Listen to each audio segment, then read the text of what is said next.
No spin, no bias, no censorship. I'm Dan Wootton. This is Outspoken Live episode number 73.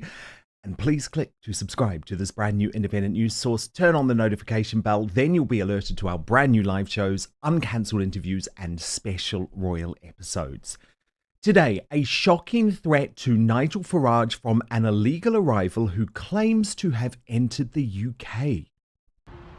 I gonna mother pasa, man, you know, there's mother pasa. Every country know me, Vamaya, mother pasa. I'm TikToker, I'm not gang, I'm not mafia, I'm mafia's papa. And the authorities are, as usual, doing nothing. It's very scary. I speak to Nigel nearly every day, as you're probably aware. He is genuinely concerned for his safety. In my digest next, I reveal why Labour has accepted, seemingly, that the invasion of the UK via the Channel will continue for the entire term of Keir Starmer as Prime Minister. Then my special guest, Nigel Farage's closest advisor for decades, Gawain Towler, weighs in during the Uncancelled Interview. Also coming up today, the BBC forces bizarre apologies after covering up Jimmy Savile and Hugh Edwards, like this from Strictly Come Dancing professional Katia Jones. Shortly after our final couple has performed, and you don't have too much longer to wait. Well done, Tess. Well done. We were screaming up here. We should explain that is so far out of your comfort zone. Hi everybody. Hi everyone, it's Win and Cassie here. We just wanted to say we were just messing around in the auditorium on Saturday night and just want to say sorry. It was a silly joke. Yeah, sorry. Okay, so let me get this straight. You're a paedophile at the BBC, they're going to cover up for you. If you get touched up inappropriately on air, you are the one that has to issue a hostage video apology. Utterly nuts. And that's not all. There's much, much more madness involving Mrs. Brown's Boys and Greg Wallace too. Also on the way, Royal Mastermind Angela Levin slams Meghan Markle for claiming she is the most bullied woman in the world. Then in the Uncancelled After Show, much more actually from Angela Levin today, including whether Sarah Ferguson is attempting a comeback within the royal family. You can register to watch on our own website, www.outspoken.live. It is a safe space, just £5 a month for 30 minutes of extra content every single weekday. But now, let's go.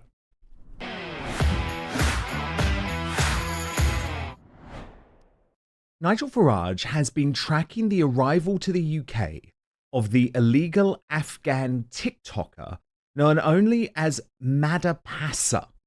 He's the bloke with a Kalashnikov tattooed on his face, who is wanted for crimes in Sweden and attempted to arrive in the UK via France and Germany. On his face, a tattoo that looks like a Kalashnikov. I would suggest to you that's a pretty aggressive symbol, not the kind of tattoo that most people get. Now you'll notice that the flag at the top of this social media clip that he's posted has France, where he is now, and there's a Union Jack. That tells you where he wants to get to. So they're in a camp in northern France, partying like crazy, in very high spirits. And basically this is going out on social media. He's telling the world he's about to attempt an illegal crossing of the English Channel, and it's party time. Well, breaking right now, Madapasa claims he is in the UK. Right now, this is a picture geotagged that he posted on his TikTok account. The Home Office, though, refused to confirm if that is the case. But Madapasa has made a direct and criminal threat about the Reform UK leader Farage. I come to England because I want to marry with your sister. Don't talk about me more. Delete a video. This is not good, my friend. You not know me. I gonna come to England. I gonna mother pasa, man, you know. This is mother pasa. Every country know me, Vamaya, mother pasa. I'm TikToker, I'm not gang, I'm not mafia, I'm mafia's papa. Now, having watched that disturbing video, Nigel posted on X This illegal migrant has made a threat on my life and is now in the UK. He is the kind of person we are letting into our country. And this afternoon, Reform UK's chief whip, Lee Anderson, appeared on GB News to confirm Nigel is now seriously concerned about his safety as a result of this shocking threat.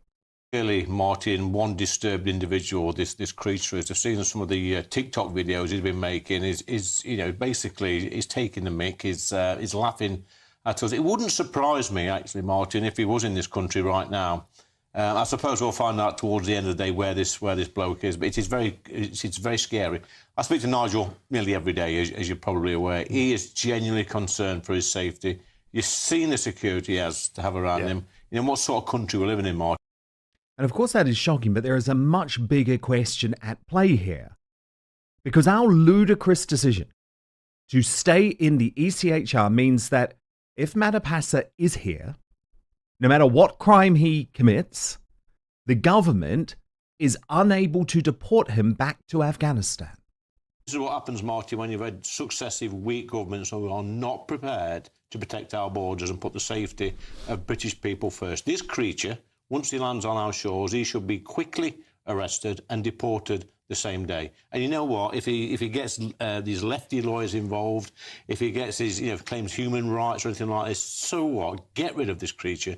I do not want him in this country, and neither does the vast majority of decent British citizens. And yet, on Nigel's show last night, I had a conversation, an argument with the human rights lawyer who said, no, what we've got to do is get this guy to Britain and incarcerate him. He's our concern. Why should taxpayers like you or I, any of your constituents, foot the prison bill for this bloke? He should be on the first flight out of here to Afghanistan and take that lefty lawyer with him, mate. You know, this is part of the problem. They're making absolute fortunes, loads of money out of these people coming over here. Now, this story should be leading the MSM, but of course, unless migrants are dying in tragic accidents, they tend to ignore the invasion of the Channel.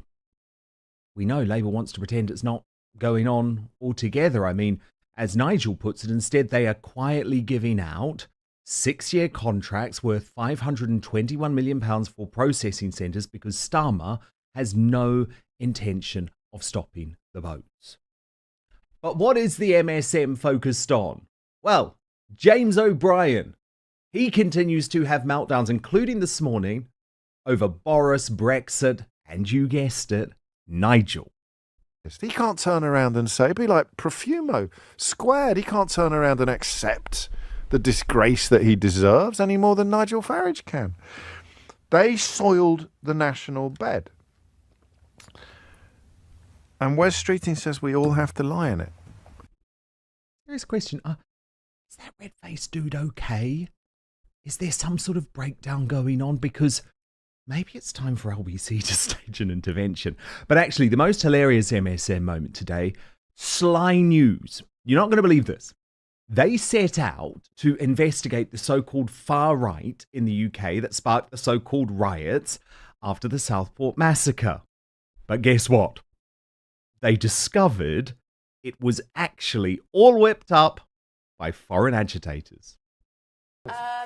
More brilliant work by you and the team, this time looking online about who was responsible for stirring up hatred with the riots in the summer. Yeah, exactly. We want to take a deep dive and look at especially Telegram, the messaging app where a lot of these riots were sort of talked about and organised. But I think what we were really surprised by is how many of these were not from the UK. So we looked at more than sort of 10,000 groups, went through all these messages.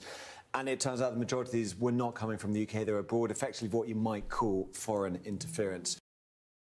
So no wonder, in the midst of this madness, Reform UK's poll ratings continue to climb by the day.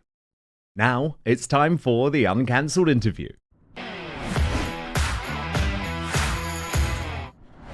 And I'm delighted today to be joined by Gawain Towler. He is a legend in Brexit circles, having worked for UKIP, the Brexit Party, and most recently Reform UK. Indeed, up until just a few weeks ago, Gawain was the closest advisor to Nigel Farage. So Gawain, it's great to have you on Outspoken for the first time today. And we've got so much to talk about, I guess, in terms of the broader strategy for Reform UK and Nigel. But can I ask you first about this shocking breaking news, this threat from the illegal Madapasa, which the authorities don't seem to be taking all that seriously. They won't even say whether this guy is in the UK. But do you agree with Lee Anderson that Nigel's safety is at risk here? Clearly, it's at risk. Clearly. I mean, how can it not be? You've got some chap who looks delightful. Is the sort of person you normally see popping up in the sort of Mexican videos of coffee, people who are now being rescued from prison to make coffee and all the rest of it, tattoos all over, and that sort of threatening view. But of course, it's concerning. Anybody, whoever they are, who has a direct threat like that is going to be concerned. But I don't think, honestly, I don't think their Home Office are withholding information. I don't think they've got the first idea. Yep. Yeah, I don't think they've got the first idea. But that's the issue, right? That's the issue. They've got no idea if he's here. Some of the people, we get these numbers of people arriving by boat. But I do not believe that every boat that lands on our shores is registered and recognised. Absolutely not. So I have no idea if the fellow's in the country. He claims to be in the country, but I think it's notable that his videos of himself in Sweden or in France, I think, have him. The videos supposedly in Bournemouth, I believe, don't have him. If I was him and I was videoing, and he seems to be, I don't think the most self-aware man in the world. I would have thought he'd been showing off his TikTok prowess. The fact that Disney said everybody knows who he is. Well, yes, Matapasa, everybody knows who he is, and I hope to goodness every law enforcement agency across Europe knows exactly who you are, mate. And maybe he can have some touch-up makeup to cover up the AK-47 attached to his face. But that's pretty... I mean, even a kebab shop owner is going to recognise it and probably dob him into the police. I bloody well hope so. But no, of course you're going to be concerned. And it's not that Nigel hasn't had death threats before. It's not that Nigel doesn't have continual threats. His threat level is high. That is like, I mean, what are we commemorating these last day or two? The death of David Amos. Yep. 3 years today. And 3 years today since he was shot. This is not... It is a horrific echo of what happened to Sir David. And of course you're going to be concerned. But Nigel's been under death threats for years. This does not stop him doing what he believes is right, does not stop him speaking out in the way he feels is correct, and it does not stop him leading from the front. It does not stop him highlighting these people. Now, whether we need Nigel Farage to highlight every single illegal migrant that turns up in this country, it seems to be the most effective way in getting the authorities to notice them. But that's an awfully big job for one man to do. So obviously he can't. But at the same time, it was Farage a few years ago who first brought the issue of these boats to the public domain. It was his work, his efforts to get down there to the coast, to go into the channel, to film them coming across. In one case, to actually rescue people from the drink himself. Somebody has to do it. Somebody has to do it. And he has the gumption and he has the resolve in a way that very few modern politicians do. But that does come with its threats. Gawain, you've obviously been by Nigel's side for a long time. Have you seen the threat level change as the world has changed? I mean, for example, this is different. This is different. Normally, the threat comes from our own homegrown loons, the Antifa types, the radical Greens, and things of this sort. And frankly, that most of them in this country are not particularly scary. But in recent months, yes, that threat has got more serious. And I think it's coming from different groups of people. I mean, yes, it's no fun having a milkshake chucked at you. You never know what's in it. A bit of cement chucked at you during the campaign.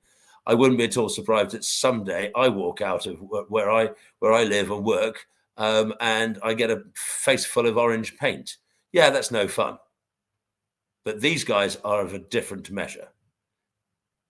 We have many people who have crossed the border who have committed serious crimes. I mean, do you remember the poor kid in Bournemouth who was murdered? Yes, Thomas Roberts. And the fellow who murdered him was already being charged and convicted in the Balkans for murdering a couple of people with, guess what, a Kalashnikov.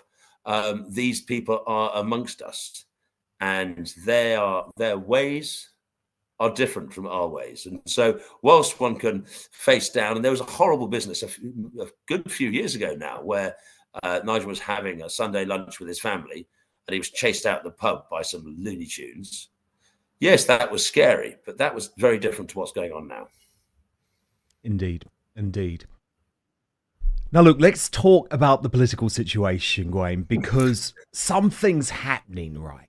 There's a tsunami coming, and it feels like the silenced majority are ready to burst, are ready to do something different, and actually desperate for change. So I want to hear what you think is possible. But the obvious question is, could Nigel Farage end up being Prime Minister of the UK by 2029? It's not impossible. I wouldn't say with our political system and our political construction and our constitution that it's likely.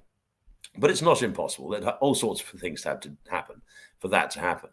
But I think that the idea of being, even under these circumstances, being in government, if not necessarily the government, is entirely, in fact, getting to the point of being likely. People might say that the Labour government is having a few trips and starts, but when I look across the front bench of the Labour Party, I cannot see any improvements. I cannot see talent bubbling up on the back benches. Oh, let's replace this useless minister with, oh my goodness, another useless one. They're not even extinct volcanoes, in Disraeli's famous phrase. They were never volcanoes in the first place. And what that is the case now with the Tory leaders. Oh, thank you very much for those pictures. That's very kind of you. And not one of them, by the way, has ever run a business. Not one. No, I suppose you could say that Starmer ran a department. That's something in the sense of the without CPS, money though. But at the same time, he has hopefully some admin skills, but it doesn't seem to be showing just now. But the Tories, I don't think whoever wins the Tory leadership is going to lead the Tories into the next general election. And they too are swimming with talent. Yes, I mean, dare I say, that sort of comment is very easy to say, very, very hard to do. I don't think it's believable. I don't think the idea that he can kick 1 million, where's he going to send them? It's all very well saying this Madapasa chap should be sent back to Afghanistan. What, the Taliban are going to take him? Really? Where are we going to send him? It is. We should not be allowing a single person across the channel. We should be able to be tracking them and stopping them. We should be able to droning the channel and spotting these people with early warnings, all the rest of it. Frankly, one of the great things about this country, and it's good fortune and luck on our part, is the English Channel. We don't have land borders for people to cross, except the Irish one. And it shouldn't be beyond the wits of ourselves to be able to stop anybody coming. And anybody who travels here in an illegal fashion should never be given right to stay. It doesn't matter what, if they come illegally, then they do not stay. And we send them back to France, I'm sorry to say. But not a single person should be able to touch foot on our ground, on our beaches, on our territory, and stay if they have come illegally. If they come through the legal routes, then we go through the asylum process, etc., etc., etc. Now, you have arguments about the ECHR. Yes, of course, as long as we retain our own good sense and our own sense of liberties, which we have had for hundreds of years, by the way. We don't need some gimcrack European construction to give us defensible rights. We've had them for quite a while. But the fact is that we should make it absolutely clear that not a single person who comes in through the seaborne route illegally ever stays, ever again. And if you want to stop the boats, making that absolutely clear and acting upon it absolutely will stop the boats in a very short period of time. Because who's going to bother spending $6,000 getting in a dangerous boat when they know absolutely that if they're picked up, they will be taken back? every single time. So Which those is, of tragic course, deaths will stop. Yeah, and it's how Tony Abbott stopped the boats in Australia as well.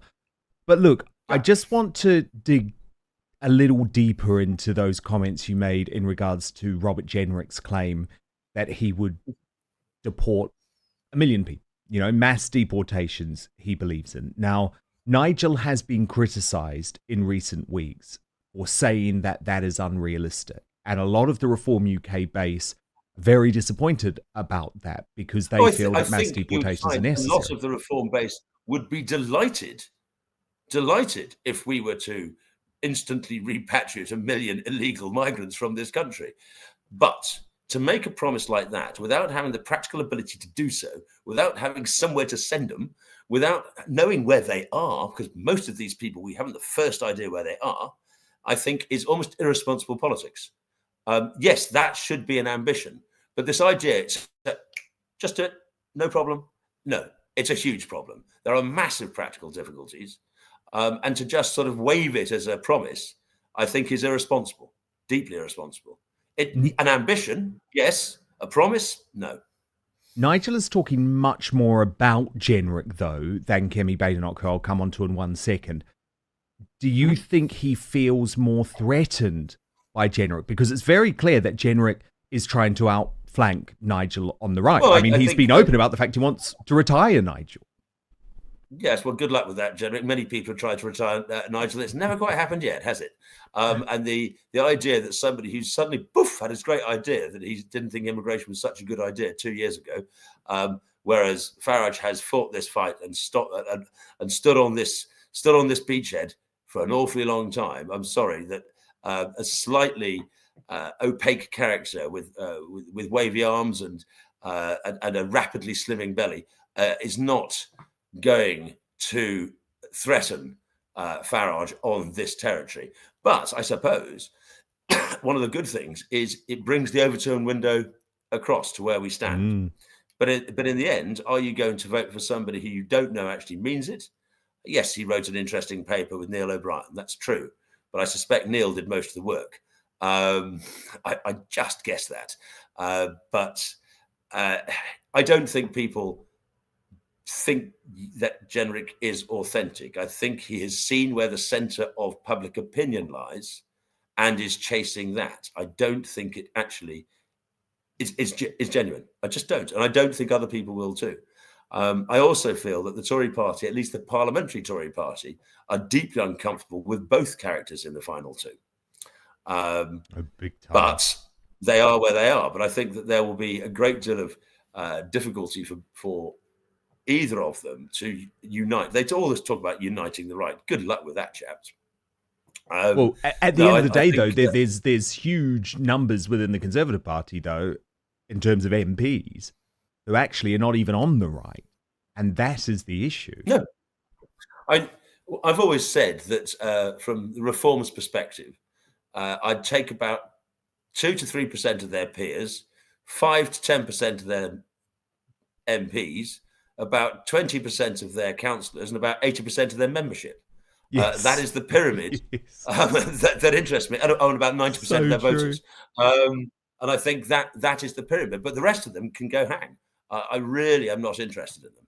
Okay, Kemi Badenoch has overnight received the endorsement of Turning Point UK. Now, this surprised a lot of people, including Maya Tusi, who posted, Kemi is against mass deportation. Yes. She won't commit to leaving ECHR. She bragged about campaigning for more migration as MP. And finally, she insulted Reform UK voters, implying they didn't know what they voted for. But I'll just show you the video that Turning Point UK has released to endorse Kemi. I'll get you to react off the bat.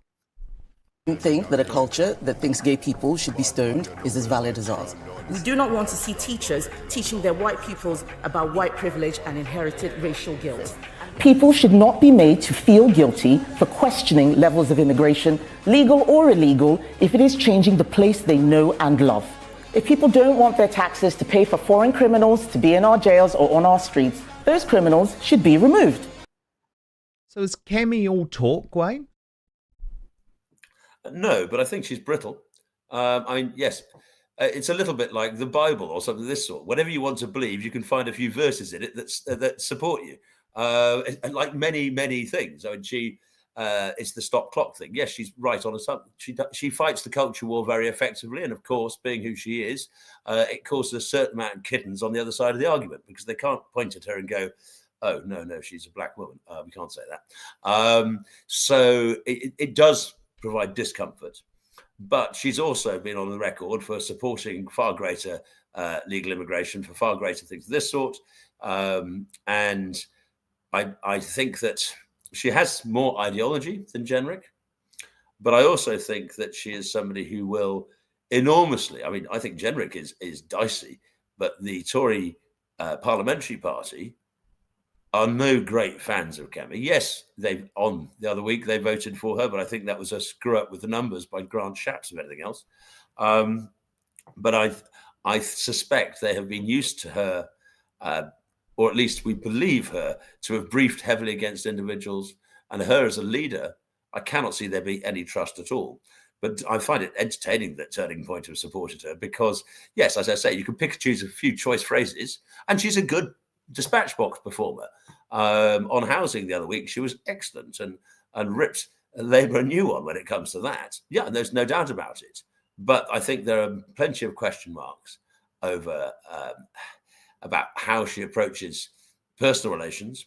And I think there are equally question marks about how she approaches significant parts of what might say are traditional right of centre viewpoints.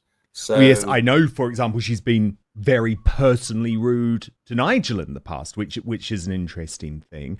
By contrast, politics, yeah. I mean, let's not worry about people being personally rude in politics. It's a little bit like that, the famous Not the 9 o'clock news sketch where they're all screaming at each other and one curls over dead. Oh, we're greatly missed. Politics is to a certain extent performance, and we have to accept it as such.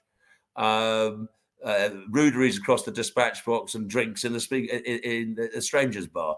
I don't think we should get too worked up about that. I just don't think that that sort of invective. By contrast, though, Jenrick has said that he'll make Jacob Rees-Mogg chairman of the Conservative Party. Now, the reason that that's significant is Rees-Mogg has been on the record saying he wants a deal with Reform UK. I mean, in his ideal world, he wants Farage and Richard Tice and Lee Anderson in the Conservative Party. I presume you're going to say that there's no chance of any sort of merge or of Nigel joining the Conservative Party. But don't you think to win the next election, there at least has to be a deal, some sort of electoral pact between the Conservatives and Reform UK? No, I don't. I really don't. I think that right now we see the Labour's poll rating drop quite rapidly. Most of that is going to Reform. And I think that we are a long, long way away from Labour being anything other than the party of government. We've got another 4.5 years at least. And so I think talk like that is irrelevant. You know, the first time I met Jacob was, first time I met Jacob was about 15 years ago, 12 years ago. And he was saying exactly the same thing then. Oh, but UKIP should just join us. We should unite the right and all the rest of it. Just there, keep quiet and let us professionals take to it. He would take, of course he'd take Nigel. Nigel's the most charismatic politician in the House, the most experienced politician in the House. Of course he'd want him. But why would Nigel want the broken, dissatisfied, dysfunctional Tory party attached to him? Why? Why would you tie your speedboat to that sinking tug? It may be bigger, it may have more displacement, it may have more crew right now, but it's sinking. And why would he touch it? So, Gawain, what really happened before the election? Because I know you were there. I know that you were very involved in all of the conversations because people like me were despondent when Nigel said he wasn't going to run. So what happened and what changed? Because I'm told you were very significant in terms of getting him to change his mind. I wouldn't give myself that sort of credit whatsoever. No, I was there. I wouldn't say I was significant.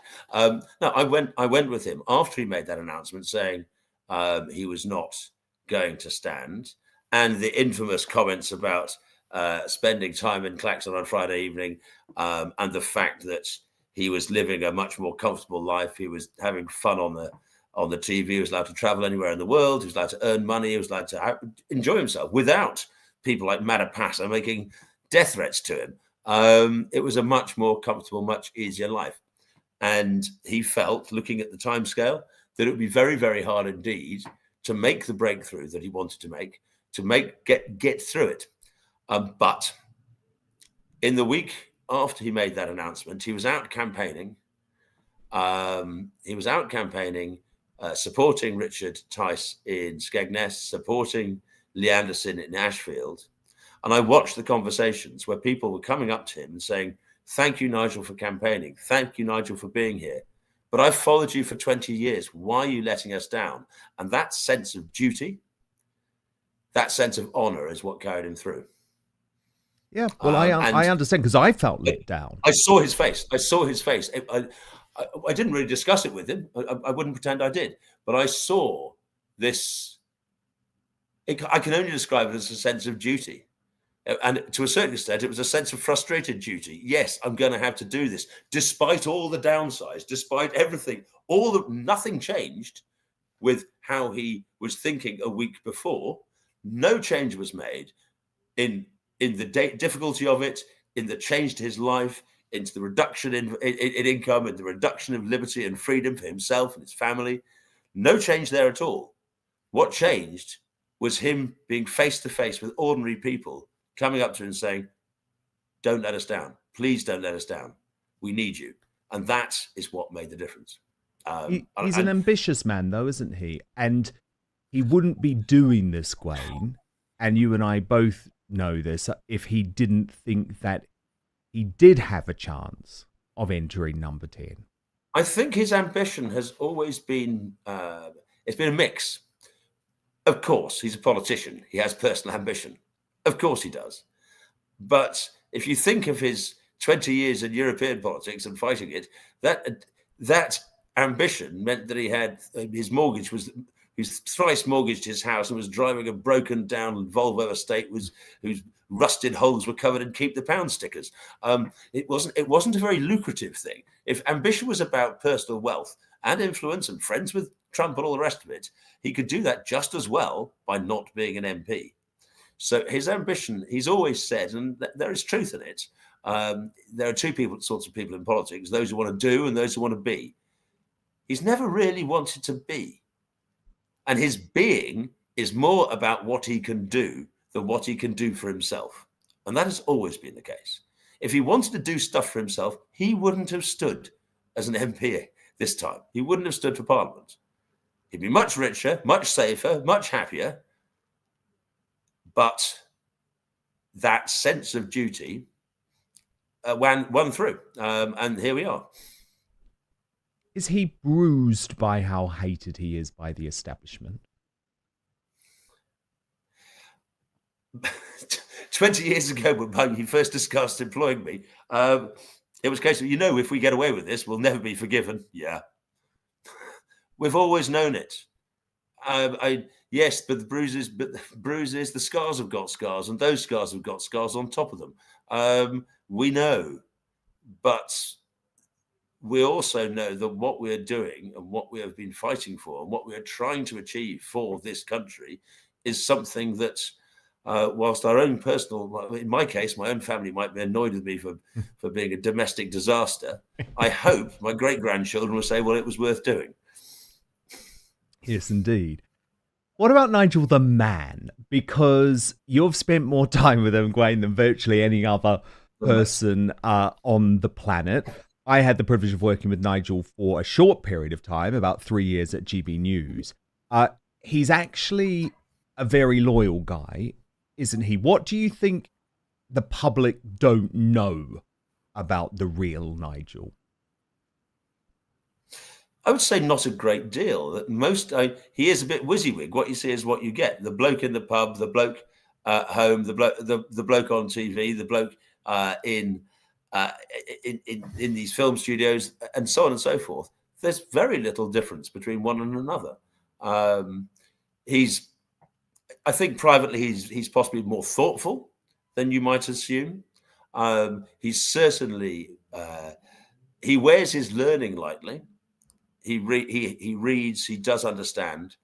He has a huge historical hinterland of interest that has gone on. Before he got into politics, he was taking tours with Richard Holmes into the trenches of of Flanders and northern France. He took tours to that. He has deep knowledge of a wide range of things, and that is often worn very lightly in his public persona.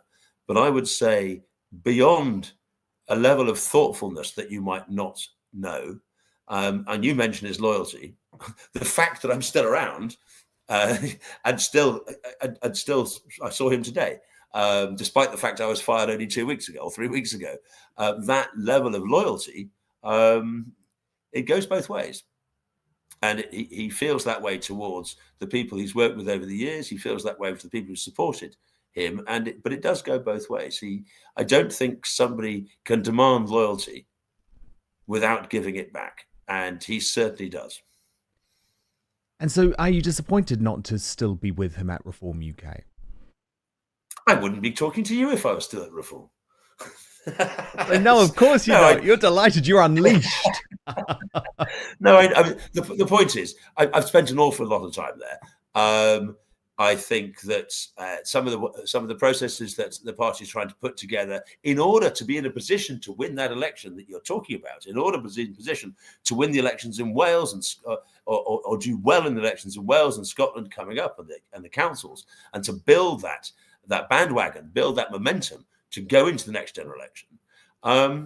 There are ways and means, and if we have a chairman and a party that wishes to prosecute it in a different way, then so be it. I don't have a big issue with this. It seems to me that's absolutely fair. I'm definitely on side, but I'm just not inside these days, and that's I'm comfortable with. I retain my friendships, I retain my loyalties, and as you can probably gather, I'm not somebody who has a great deal of problems with this. I see myself, and I asked Nigel after I was fired. I asked him if he could give me a letter of marque. I see myself as a privateer, a pirate on the behalf of this country. Yes, I go and sink ships, but don't sink ours, I think was the general approach, and that's exactly the way I plan to go. Nigel remains someone who isn't necessarily personally particularly engaged with social media, a sensation on the social media, which is a really interesting thing. So this is his latest, which I think is one of the best attempts at summing up the madness of Labour blocking Elon Musk from attending this investment summit this week. Huge investment summit going on with the Labour government and businesses from all over the world, but they're all big corporates. They don't really invite entrepreneurs. And the one man they haven't invited is the world's most amazing guy, Elon Musk. Whether it's buying this platform, whether it's, the incredible space missions that he's going on, whether it's his cars, whatever it is, if there's anybody who is the world's greatest entrepreneur who should have been invited to this summit, it's Elon Musk. But Labour don't like him. Do you know why? Because he believes in free speech. Well, we can't have that now, can we? He's a social media sensation, Gawain. Maybe the most unlikely TikTok sensation. I'm trying to think when he first got a little insight into the working methods, not that long ago. And he was the first British politician to understand the power of YouTube and things of this sort. But say I was in Brussels and he was down in Strasbourg, and I'd write a press release. I would email that press release from Brussels to Strasbourg, where his office there would print it out, and he would scribble edits and fax it to me, and then I would do the edits and send it out as a press release. This is not somebody but I don't think he's ever turned a computer on in his life, but he understands how it works. I drive a car. I'm not a mechanic.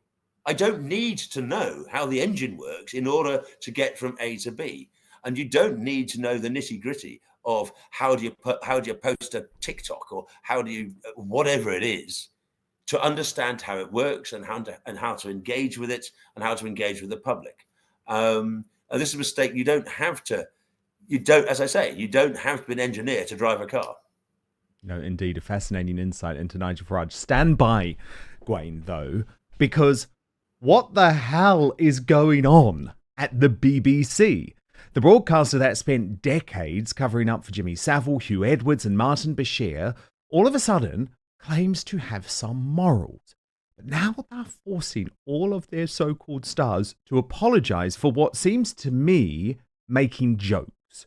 So today, reported in the Daily Telegraph, the BBC suspended work on Mrs. Brown's Boys, its massive comedy, after its star Brendan O'Carroll made a racist joke on set.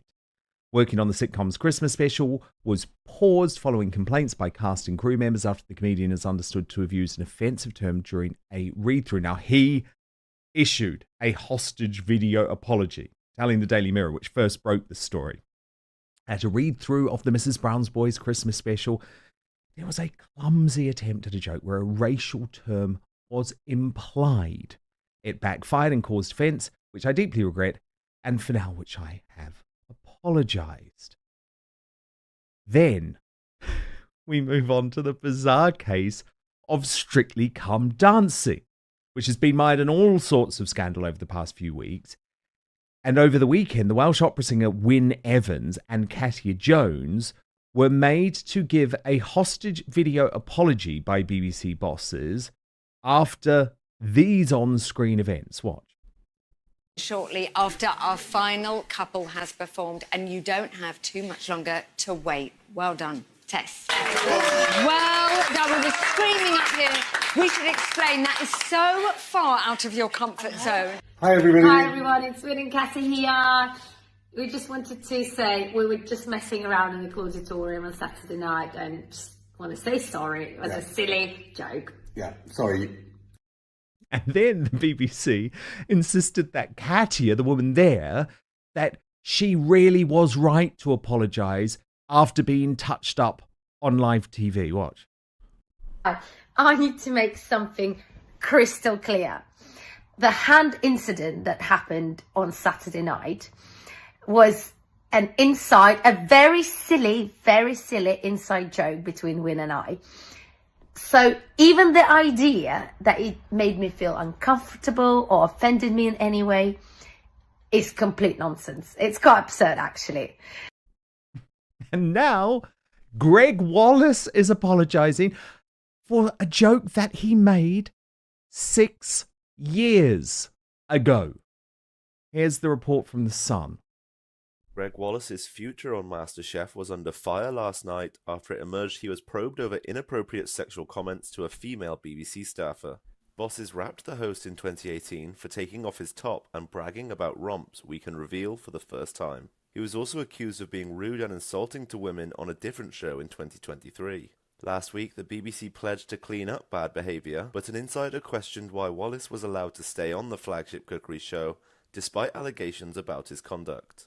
The BBC will now face fresh questions as to why the 59-year-old was kept on, despite its vow to clean up its workplace culture after a string of scandals. Insiders told The Sun concerns were raised about his behaviour 6 years ago when he was accused of making inappropriate sexual comments to a female staffer on BBC game show Impossible Celebrities. He was hauled into a meeting after claims he boasted about his sex life and took off his top in front of the woman, mortifying members of the production team. Wallace was then hit by allegations last year that he spoke to women in a derogatory manner while filming BBC's Inside the... 6 years ago, he made a joke and he took his top off. Wallace has actually refused to back down, though, insisting he never said anything sexual out of respect for his wife of 12 years. But seriously, Gawain Towler, what is insane about this to me is that the BBC, an organisation that covered up for paedophiles like Jimmy Savile, and the not so distant past, Hugh Edwards very, very recently, is now so captured by offence culture and wokery that we have these constant apologies, which are actually meaningless, aren't they? I will admit that I don't watch any of these shows. I didn't. Me either. I don't know Mrs. Brown's Boys. I never watched it. I'm fascinated by that one because there's an implied. He didn't actually say something that was bad. He implied something. I don't understand.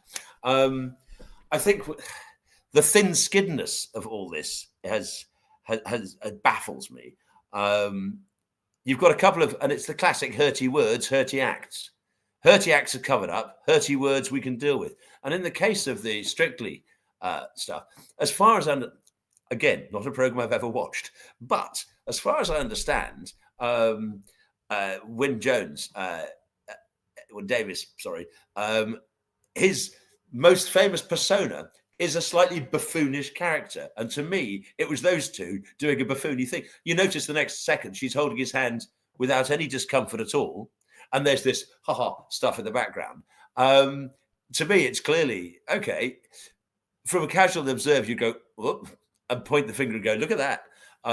But if she says she's happy, that surely should be the end of it. End, period. I'm not 100% sure. I think the first one was a hostage video. I think the second one is, for goodness sake, take my word for it. Just a lot of you, go away. I'm a mate. And we were joking about. Just take my word for it. So I think that one could be squared away. And it plays to his persona and all the rest of it as that slightly buffoony go compare man. Greg Wallace, these are hurty words are serious. Hurty acts can be covered up. And I think that is a problem across. You've suffered it yourself to a certain extent, and other people have. And there is a culture of easy stuff can be jumped on, hard stuff we pretend doesn't happen. Yeah, and there's a culture of witch hunts. It's the same as policing the tweets and not the streets. Real crime's tough, so let's go chasing somebody who said something slightly off colour at 2 o'clock on a Saturday morning. It seems to me that the focus of society, driven by the media, sadly, is the facile and the thin crust at the top of things, rather than actually digging into some of the nasty stuff that happens beneath. It's because the problem is that if you were working at the BBC now, you would feel that you couldn't make a joke. I mean, that is literally where we're at. But the BBC has actually been responsible for some terrible things. I mean, when they were obviously for years and years and years so anti-Brexit and were so desperate to do down anyone who voted to leave as some sort of racist. And of course, they had lots of egg on their face, which they admitted after the vote. But you obviously had to deal with them a lot, and Nigel would still appear on the BBC a lot. So what's your personal view of the BBC? I think it's a mistake I do think it's a mistake to say the BBC. The BBC is a greater empire than the British Empire ever was. There are so many different aspects of it, so many different programs, so many different channels, so I think to say the BBC is a mistake. I think there are certain programs where that was true and other programs where it's not. Sadly, local radio is being put to the sword at present, but local radio is always a lot fairer than certain aspects of national news. I think right now they've got an excellent political editor. I know him very well, and I have no idea how he votes, but I've been drunk with him on numerous occasions. So I think it's wrong to say that the BBC is biased or a BBC is like that.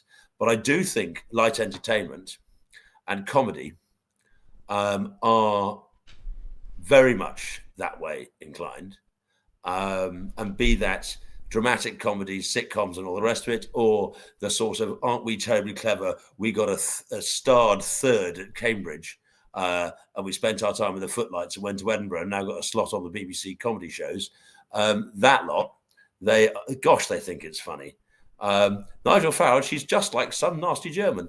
Ho, ho, ho, ho, ho, aren't we witty? It's boring, it's dull, it's predictable, and it's no longer any fun. Well, Joe Brand joked about throwing battery acid over Nigel Farage, yeah, and she wasn't.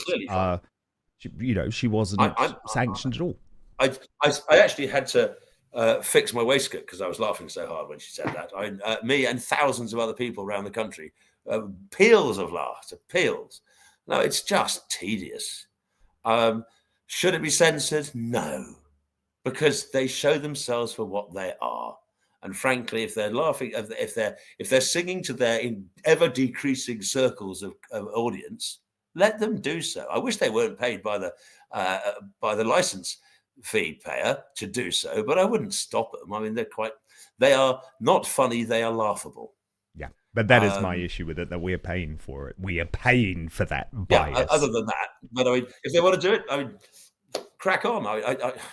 It really is. When you've got Chappie with a tattoo on his face making serious threats, that's serious. Some has-been past it comic on a late night program, frankly, meh, don't care. Well, Gawain Towler, it's brilliant to have you back in the game, back in the independent media space, because I hope and think that is where the revolution is going to come from over the next few years, and I hope you'll be back on Outspoken very soon. Good to speak to you, Dan. Thanks, Gawain.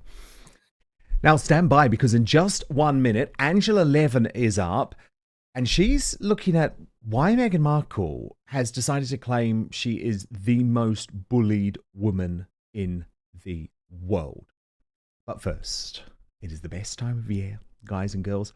Football is back. So we're talking Premier League in the UK and the US, NFL Sundays and college football Saturdays. And with that comes the glorious grind of fantasy football lineups. You know, it's where your inner manager comes alive. I'm usually quite terrible at setting the perfect roster, but it's always good fun. But what I have to say is that while you're over here making sure your fantasy team is dialed in, don't let your personal grooming become the guy that gets left on the bench. Because let's be honest, no one wants to fumble their grooming routine. So that's where Manscaped's Performance Package 5.0 Ultra comes in, acting as your all-in-one grooming playbook. From keeping things sharp down below with the Lawnmower 5.0 Ultra to taking care of those rogue ear and nose hairs with the Weed Whacker 2.0, this is the lineup that will keep you looking and feeling like a champ on and off the field. It will help you feel clean, confident, and ready to dominate your fantasy league. So, let me tell you about these incredible products. The Lawnmower 5.0 Ultra Groin and Body Hair Trimmer is the franchise player of your grooming roster. With precise trimming capabilities, it's reliable, efficient, and gets the job done without fumbling. Whether it's for date night, a weekend tailgate, or just everyday grooming, this is the tool you want on your squad. And then no one wants a surprise ear or nose hair making a guest appearance on game day, so the Weed Whacker 2.0 handles those details like a pro, keeping you neat and ready to go. No missed tackles in your grooming game. The Performance Package 5.0, though, comes with 2 free gifts today. This is so exciting. The Boxers 2.0 Midnight Bravo and the Shed 2.0 Toiletry Bag, premium gear to ensure you're always ready for action, whether at home or on the road. So join the 10 million men worldwide, including me, who trust Manscaped, and get ready for kickoff by heading over to manscaped.com. Use the coupon code Outspoken. You just have to use the code Outspoken and you'll get 20% off and free shipping. Trust me, you'll be drafting the real MVP of grooming this season. So let me repeat it, www.manscaped.com. Use the code Outspoken when you check out for 20% off and free shipping. Stay on top of your grooming game and be ready for anything this season throws your way. But now back to the show, and it's time for our Royal Mastermind.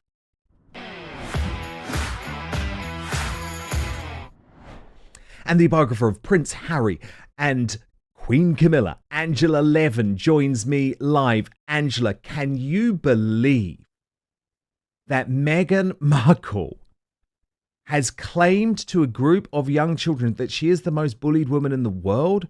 This is the same Meghan Markle who was subjected to a massive investigation at Buckingham Palace for her bullying, which has never been released to the public. This is the same Meghan Markle who has just recently been accused by the Hollywood Reporter of bullying staff. I've spoken to 12 former staff members who describe her as a dictator in high heels. I mean, surely, Angela, this is a new low. It's very low, and it's very unpleasant, actually, because she was talking to a group of young girls from the age of 4 to 13. Now, can you imagine telling them something like that, first of all, they would be terrified. They would be scared. They wouldn't know what on earth to say to her. They wouldn't be able to sort of swallow it.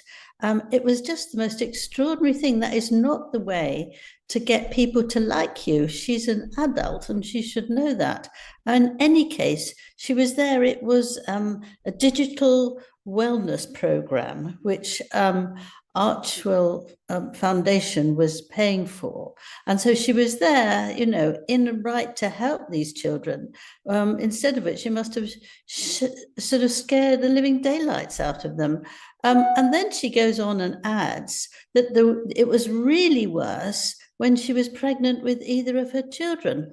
What are they expected to say? They're not doctors, they're not psychologists, they're little people. And they must have been very, very scared. I mean, you can have nightmares over that when somebody tells you these things. They're just enormous. So I think the only thing about it was some sort of manipulating of people who she doesn't know. And perhaps she feels that that's the way they can talk to her, and they will like her. This is playing the poor girl who's being treated so badly role, isn't it? And she should know that that's not what you do with small children. You wonder then, actually, frankly, what she does with her own children. Must be a very strange way of bringing them up, and a very strange way of helping children in that age anyway. I mean, if she wanted to talk like that, she could actually say someone who was, you know, in their 20s or 30s, and then they could discuss these things if they wanted to. Little children, absolutely awful. Indeed. And of course, once this backfired on Meghan professionally, as ever, the lies start coming, Angela, because this story was actually revealed by Larissa May, who is the founder of #HalfTheStory. And she told Vanity Fair, and remember, Vanity Fair is a magazine that is completely slavishly loyal to Harry and Meghan. And she said, we did an activity where we talked through a bunch of scenarios, and Meghan talked about being one of the most bullied people in the world. So it was very clear. There's no ambiguity there. That's what Larissa May said. She's an ally of Meghan Markle. But of course, immediately, Meghan's allies try and tell the New York Post, oh, no, she's got it wrong. She didn't say this.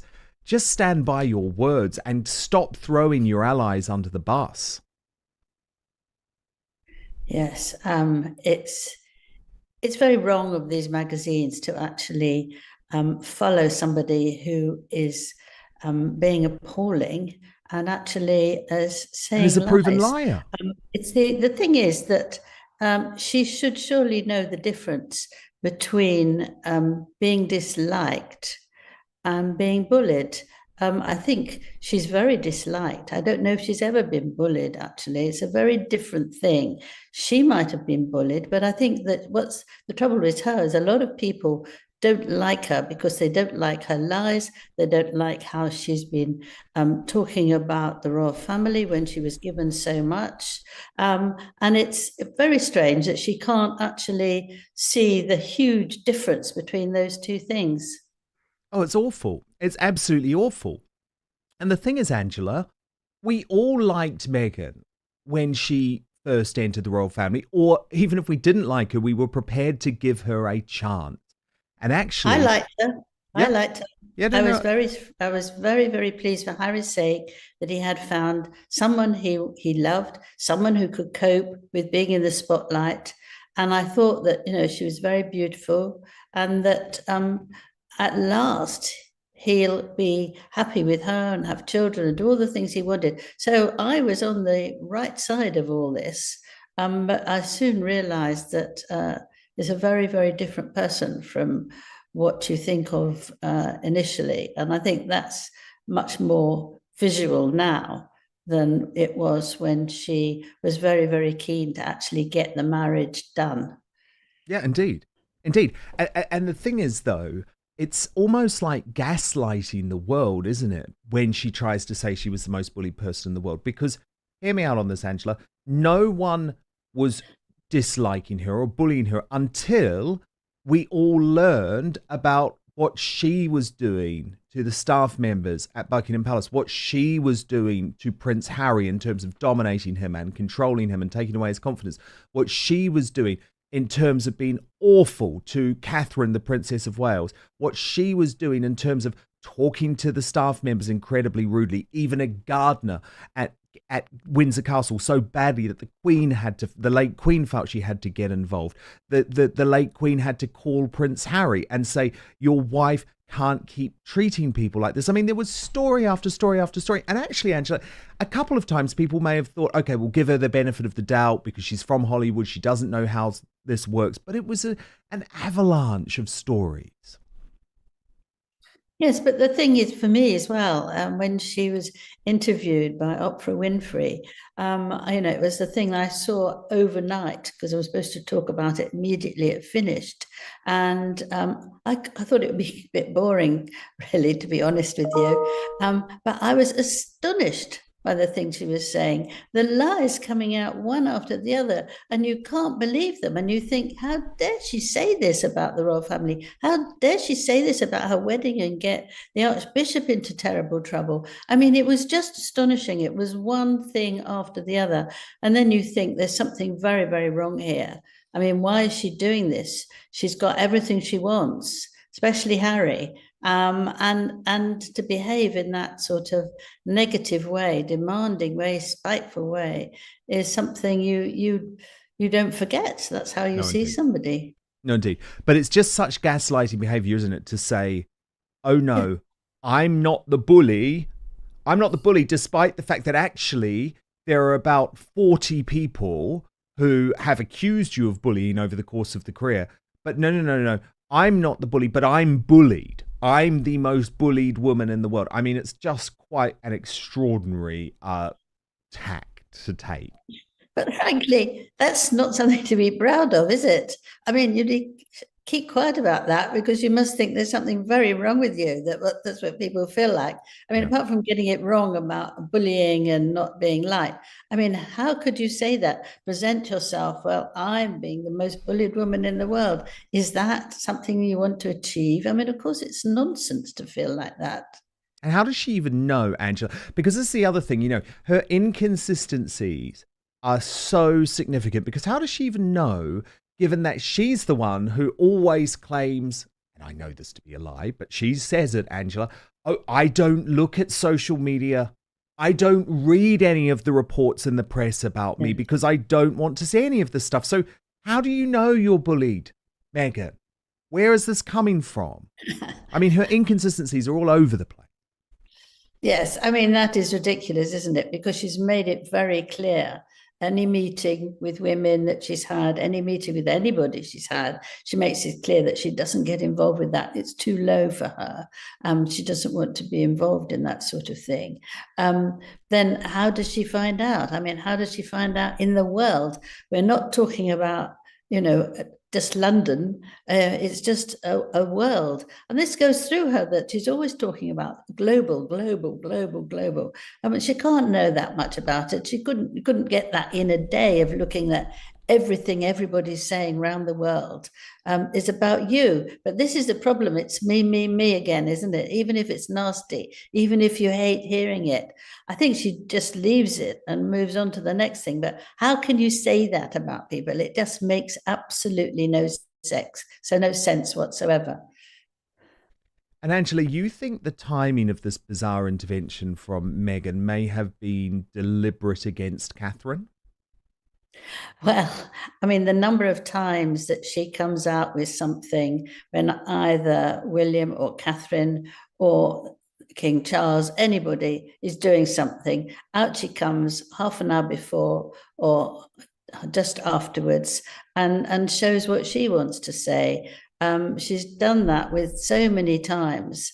And people are very used to it now and they recognize it and they think it's absolutely spiteful, unkind, not necessary. There's plenty of time, but she actually wants to spoil it and take the spotlight away. And that's what happened this time with Catherine, who's just come out of being all her cancer issues, and she suddenly decided, without not much time, that she would go with William to Southport, and he was going there already, and she wanted to speak to the 3 set of parents who lost their children. They were knifed by an 18-year-old, and they were killed, and 10 were wounded. And she did say before she was out on this case, she said that as soon as she feels well, she wants to help people. That it's very, very important to her. And because the children were 6, 7, and 9, very similar to her and William's children, so you can feel that very strongly, that how awful the parents must feel. And she went round there, and if you watched her, how she was talking to them, you could actually tell that it was all about asking them. It was all about finding out how they felt, what they were what was most difficult for them. I mean, everything was difficult, but she was asking, in a very nice way. This is a giving thing that she's done. It's not someone who's taking away because they want to be astonishing to people. And afterwards, when they left, she decided to rush back, which she did, and she gave a hug to everyone who had been there helping get the children and sorting things out. And I think that must have been the best thing that ever happened to them in months. She is generally loving, and she's generally caring, and you can see it on her face and her gestures and everything. Well, Angela, I just think what a contrast. Yes. If you contrast 2 particular scenes, so you have Catherine and Southport, as you say, spending so much time. By the way, not with the cameras there. She spent half an hour with each family of the victims who died with no cameras. They, the family stayed privately with Catherine. Contrast that to Meghan a few days beforehand on the red carpet, where she almost used children at that event for an LA hospital as a prop. And she was with them for a matter of a few seconds in order to get some good publicity out of it. I just thought the 2 appearances contrasted so significantly.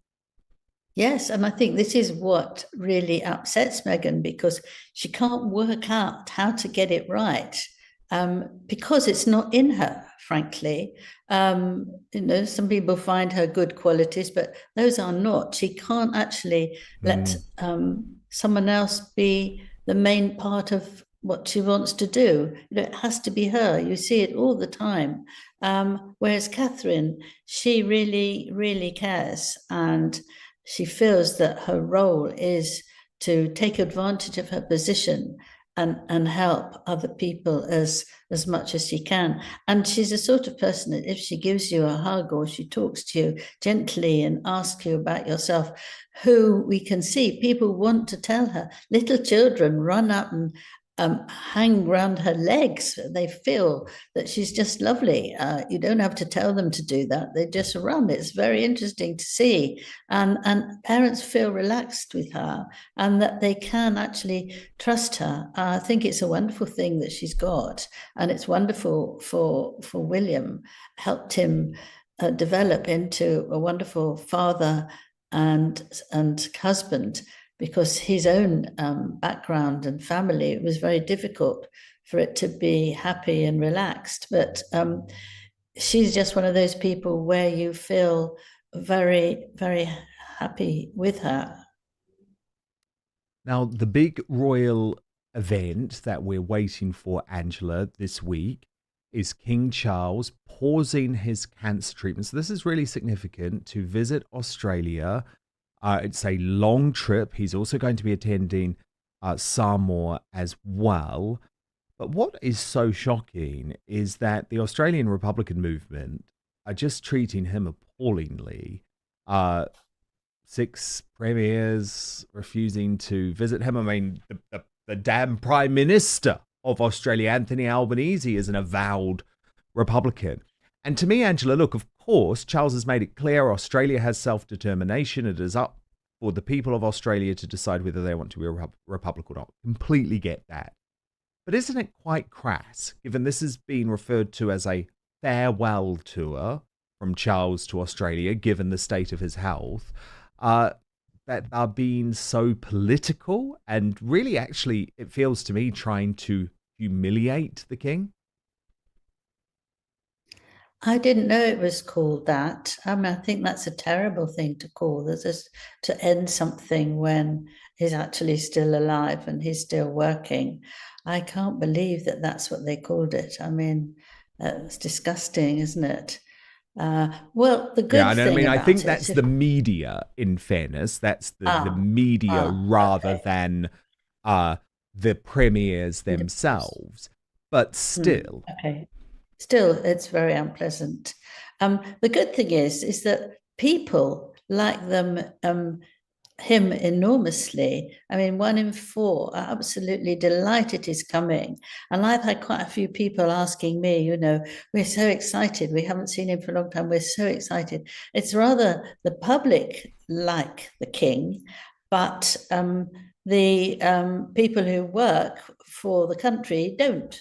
And I think if you don't like somebody, you know, just be polite. And I think that the invites went out last May, and I think you could actually make a, you know, half an hour time to actually speak to him.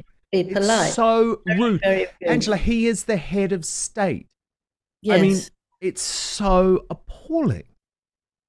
Yes, it is actually. It makes you feel very unhappy for him because he has been ill. He is stopping his treatment so that he can do as much as possible. They're going to do 10 visits a day between them. I think they're going to split a lot with the Queen, Camilla, and King Charles so they can get in as much as possible. And they'll be traveling 30,000 miles in about 9 days. And I think that's really demanding. Yes, it is. It's a taxing flight. This he wants to do because he loves Australia. He was there when he was a teenager and was feeling a bit lost in the UK. And he loved it. He went for long walks and he found that he could spend time himself and he could be friendly with people. And he's loved being in Australia. And he's very grateful that the Queen was always welcomed there, the late Queen, and that they helped us in the war, World War I and World War II. I mean, they've been really our allies. And if things have moved on, so they don't actually want him to be in charge, although at the moment he doesn't tell people what to do, he's just there. That I think that he should be treated with dignity and good manners. I mean, it's very, very bad manners, isn't it? Oh, it is. It's terrible. Shame on the politicians that will not go and greet the head of state of your country when actually, yeah, sure, you've got a Republican prime minister, but there's still no answer, Angela. There's still no answer. Now, remember, I'm New Zealand born. I'm a huge monarchist. And you often get these left-wing politicians who love the idea of let's get rid of the royal family, let's get rid of the monarchy. It's not so simple. It is not simple because when Australia had the referendum, I think it was in the year 2000 or around that time, they couldn't work out who was going to replace the king. And actually, I think what's going to happen is Charles will be very dignified. People will see how ill he is, and there will be a wave of goodwill towards him in terms of the public, and that's why he is so desperate to make this trip. But yes, look, Stan, but he doesn't mind if they become as independent as they like. He's not there because that's how life changes, and he hasn't stopped anybody doing that. Nope. What he would like is for them to be a member of the Commonwealth, and when they meet once a year, and there's 56 independent nations that get together and chat about how things can be done and helping each other. So it has a very positive way. And I think that that's, a very good compromise. And the fact that you just sort of turn your back is shocking. I mean, even Starmer, our Prime Minister, who's against the monarchy, or certainly has been polite to the king. He very much has. I've seen him laughing with him, and he's actually had the good manners to do the right thing at the right time. I mean, I'm not a follower of his, but at least he had some good manners.